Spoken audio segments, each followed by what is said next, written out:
مساء الخير أو صباح الخير أعزائي المشاهدين، على حسب ما بتشوفوني. أنا الصحفية مريم مختار، للناس الجديدة اللي لسه ما تعرفنيش. أهلا وسهلا بيكم، منورين الجروب ومنورين القناة. اللي لسه مشتركش في القناة ينزل يشترك ويفعل الجرس عشان يوصله كل جديد. لايك وشير وكومنت وسبسكرايب علشان نشوف حمدي القماش، شاب في العقد الثالث من عمره، بيشتغل منجد إفرنجي، مقيم بمنطقة منشية البكري في الحواتم حوض الضبيعة بمحافظة الفيوم. اللي حصل كانت جريمة في الفجر. زوجته كانت زعلانة عند بيت أسرتها من أسبوع، وراح صالحها وجابها، واحتدت بينهم المناقشة والمشاجرة الليلة دي في الفجر، فجر اليوم الخميس.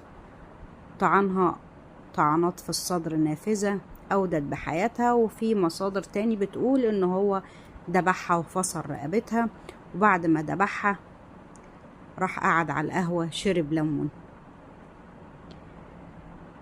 الأهالي حسوا بالمشادة اللي بينهم، بلغوا الشرطة. كانت طبعا السيدة اتقتلت، شابة عندها 22 سنة، معها طفل صغير ما كملش سنة، يعني يعتبر متزوجين حديثا. قتلها في قسم ثاني الفيوم وهرب من موقع الجريمة. رجال المباحث تمكنوا من القبض عليه وهو بيشرب ليمون على القهوة.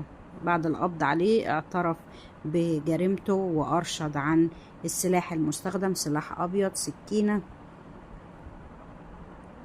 يعني جريمة بشعة في فجر اليوم، مفيش دافع للجريمة، يعني حاجات كلها بسيطة، مشادة كلامية قبل أذان الفجر. النيابة فرضت كردون أمني حوالين المنزل وبعينة مسرح الجريمة، وتم نقل الجثمان لمشرحة مستشفى الفيوم العام تحت تصرف النيابة، وجاري إنهاء الإجراءات علشان تصريح الدفن، والزوج مقبوض عليه. لسه مفيش صور حتى الآن، لكن جريمة كان واجب تسليط الضوء عليها.